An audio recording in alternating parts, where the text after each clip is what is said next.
Even after 33 years working at the Botanic Gardens, sometimes I walk through the gardens in the morning, turn a corner, and something stops me in my tracks and takes my breath away. And this month, it's this plant, Golden Penda or Xanthostemon chrysanthus. It's the member of the Eucalyptus family, Myrtaceae, and like other members of the family, it has this pincushion effect to its flowers, where the mostly male parts create this effect and are actually golden and glowing at the moment. So this plant only grows in far northern Queensland, where it grows in rainforests. Now, like other members of the family, it is threatened by myrtle rust, which arrived in Australia in around 2010. And this organisation is doing a lot of work to try and investigate how we can make plants more resilient to this fungus.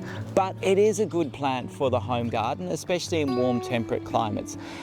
In far northern Queensland, it's a rainforest tree to 25 metres tall, but in places like Sydney, it's only going to grow to around 8 to 12 metres high, and annually, sometimes twice a year, they get covered in these amazing flowers that not only bring bees to your garden, but also attract birds like rainbow lorikeets. It needs consistent moisture, a good dressing of mulch, and the addition of organic material to the soil before planting. Once established, it's relatively drought tolerant, and there are a number of different cultivars. The one I'm standing in front of is a variegated version, so it has the yellow-green bicolour leaves. There's also a dwarf variety called Little Penda, which is a different species but also has similar pincushion yellow flowers, but only grows to about 1.5 metres tall.